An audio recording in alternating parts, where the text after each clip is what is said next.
Everything is coming to a time where prophecy and man's inability to live on earth in a spiritual way will come to a crossroad of great problems. It's the Hopi belief, it's our belief that if you're not spiritually connected to the earth and understand the spiritual reality of how to live on earth, it's likely you will not make it. So, if we're going to reconnect with the cosmos, if we say, I want to be who I really am and connect with all that exists, then that intent will draw to us the experiences necessary to achieve that. All the time, every time. And I'm waiting for it. And what we need to do to achieve that connection is to clear out that cesspit level of low vibrational emotion. All those things within us which we've gone into denial about, like, I'll just change the subject, mate, don't want to talk about it. And so we draw into our lives people, experiences, what have you, that make sure that we can no longer do that.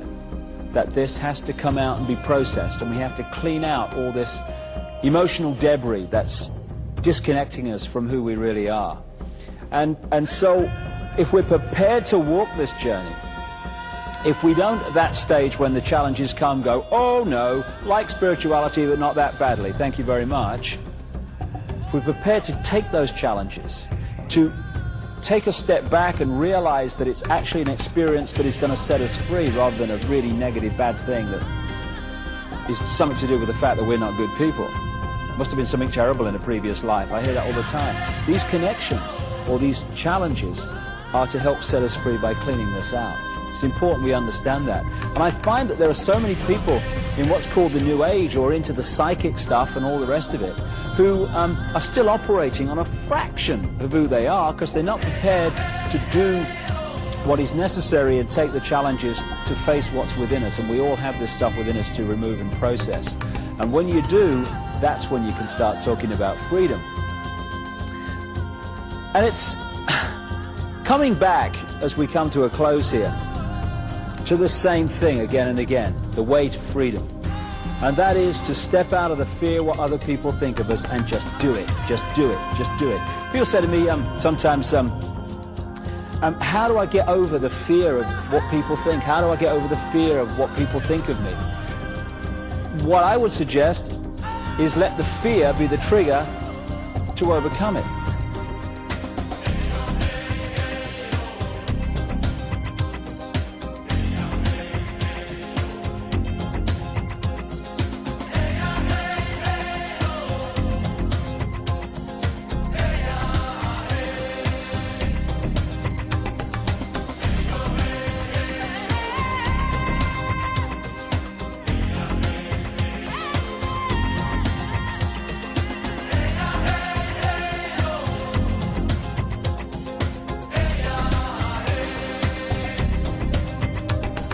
So if you're in a situation where you're thinking, oh, well, I'd love to say this, but what will they think? Just say it. Just say it. If the people around you cannot respect your right to be you, then what are you worried about? What they think of you for? And if you're in a situation where I'd love to do this, this is what I like to do, but what will they think? Just do it. Just do it. Just do it. And when you get into that just do it mode, just do it mode, just do it mode, some very interesting things start to happen. First of all, you're following your intuition, your heart, your connection with out there, and you're letting that be your guide. Just do it intuitively.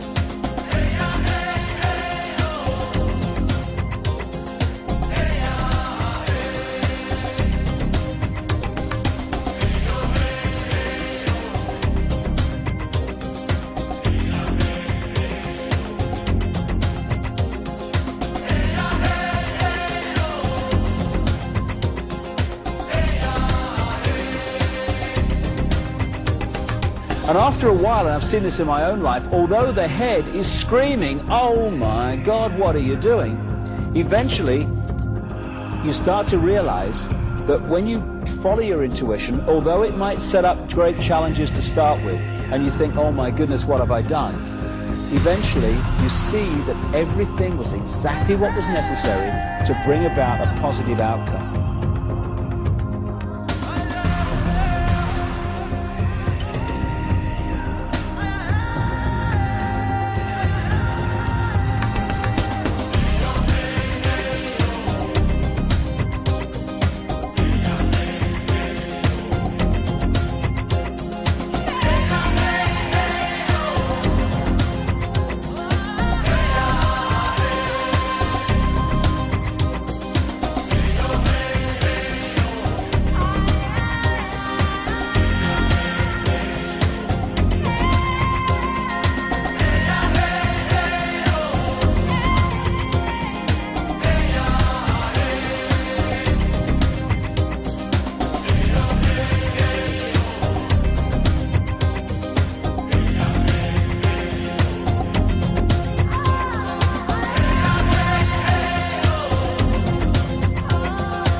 after a while of doing this, of just doing it, your mind, your head starts to look at this, and it realizes that every time you follow your intuition, although it's a challenge, eventually everything works out tremendously well. And what happens then is the head and the heart come into sync, and what you think and what you feel become the same thing. And that's when we start to connect with who we really are and the true nature of our power to manifest our own destiny. Just do it.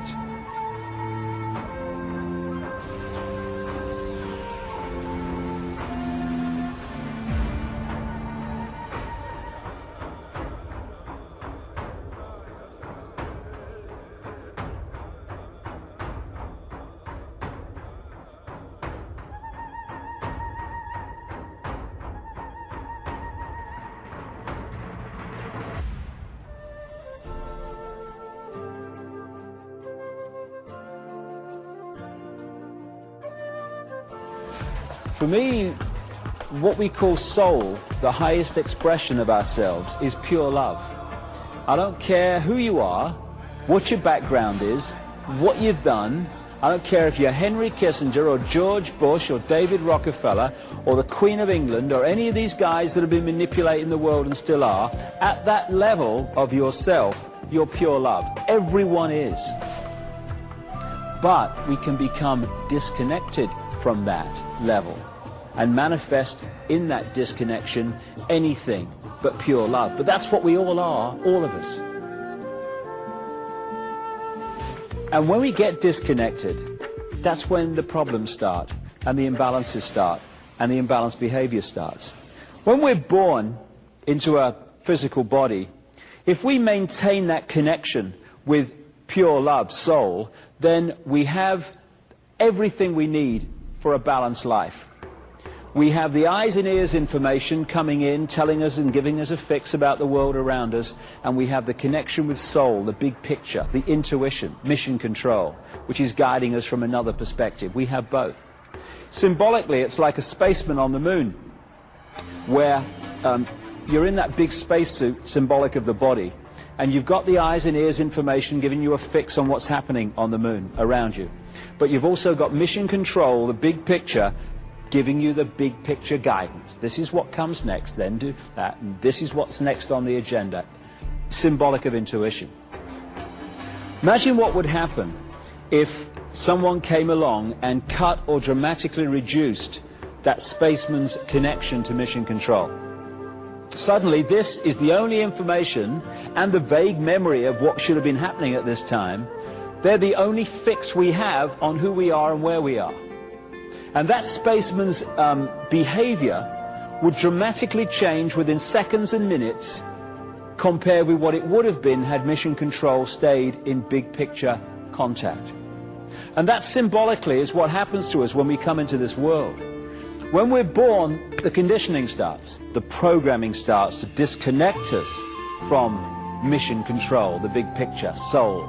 So the eggshells start. We start to be conditioned to see ourselves as either just a physical body or subjected to some God and what have you. The programming gets started from the moment we become conscious. A friend of mine once said something very true. If you're born to loving parents and they tell you that 2 and 2 equals 5, and then you go on to nice teachers and they tell you 2 and 2 equals 5, and then you go on to university and professors with letters after their name tell you 2 and 2 equals 5, all your peers around you are telling you the same because they've been through the same system. The media is telling you constantly 2 and 2 equals 5. It's no surprise that the vast majority of people go through their lives believing 2 and 2 equals 5. The conditioning of belief which disconnects us from who we really are. And if we can just break that eggshell and we can express the true nature of who we are and not live someone else's version of what we should be, when the eggshell cracks, we reconnect with mission control. And at that point, we taste freedom. And that is the challenge now that we all have, and the opportunity we all have. Chinese have a word that means both danger and opportunity. We're at the point now of that choice. Because that's what life is. It's a choice and learning from the consequences of the choice and making different choices and learning from the consequences of them. That's what evolution is. And we're at a point now where we can make incredible leaps as this 26,000-year cycle comes to an end. The next 15 years are going to transform life on Earth. They're going to transform the nature of our perception. They're maybe going to transform some of the physical Earth also. One thing's for sure, it's going to be one heck of a challenge. But no matter how challenging it gets, one thing remains constant. We live forever. We are everything, and everything is us. Whatever we're experiencing in this moment, it's just an experience. We live forever. And if we can hold that focus of who we are, we get out of ordinary little man and woman in the street, I've got no power, to I am everything that exists and I can manifest and create whatever I want. We are genius. We've forgotten we're genius. And that's why a few people run the world. I'm going to end with some words by a singer in America who wrote new words to the American national anthem. To get away from the nationalism, he called it the Earth Anthem. And the world that he describes here is the world that is just a thought away, just an open heart away, just a change of perception away. We can think hate, we can think love. We can create a world dominated by hate and fear, or we can create a world dominated by love, compassion. It's just a choice, and we all have the opportunity to do that. So I'll leave you with these words, with the emphasis that this is the world we can and will create. When we heal ourselves, we heal the world. When we change ourselves, we change the world. When we love ourselves, we love the world. And when we love the world, it manifests in a very different form to the one I've been talking about these hours over these thousands of years of manipulation. Freedom is upon us. Time to grasp it. I hope you've enjoyed it. Thank you very much for your time.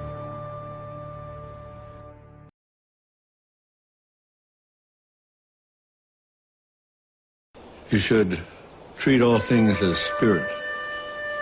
Realize that we are one family.